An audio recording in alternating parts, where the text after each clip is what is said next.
All good. Training. It's there's a bit of a bite in the air.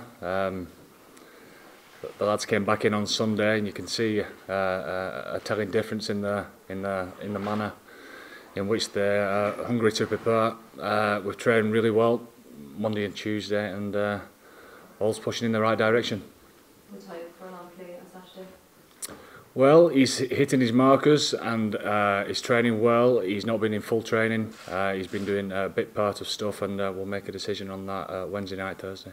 How are James Ryan and Andy Henderson tracking up? Same. James Ryan has been training with us fully for the last few days, so he's fully fit. Ian Henderson, a bit like Tig, hitting his markers and pushing in the right direction, and we'll assess how he pulls up after 2 hard days worth of training. So does that bring a bit of a risk then, you know, if you're not training fully today? Well, there's not a risk, you know, we wouldn't take risks.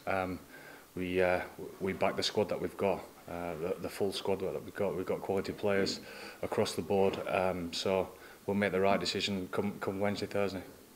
He'll be relishing it like any other week. I think there's been a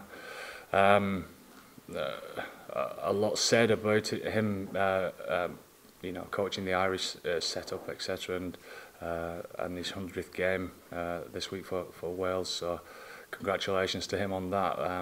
But he'll be after a result exactly the same as us. The result is all that matters, and I suppose he'll be preparing his side like a cup final this week. It's do or die for them, and we know that.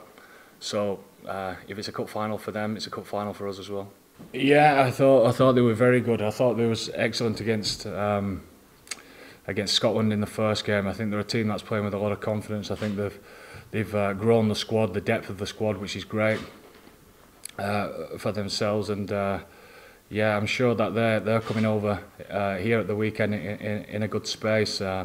It's up to us to be ready for that. And they struggled in the air against England, but does the inclusion of the Halfpenny and Williams kind of... Well, those two guys, as we all know, are very good in that department, so I'm sure that they'll add something to not just the defensive part of that game, but their attacking part of that game as well. I was concerned after the game because I was fuming. But look, all you can be is honest. The plan going into the Italy game is that we needed to go after Italy with the ball and show a good intent without the ball, and show some good intent in our line speed and our hunger and our physicality in defence. At 40 points to nil, I thought we was doing that pretty well.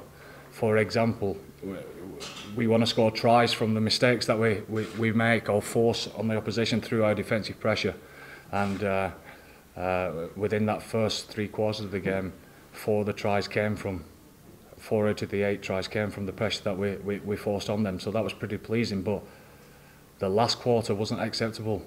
It wasn't acceptable because average is not acceptable in this environment. We need to be more ruthless than that, and learn to play. Even when the scoreboard is well in our favour, to be ruthless, and the players know that.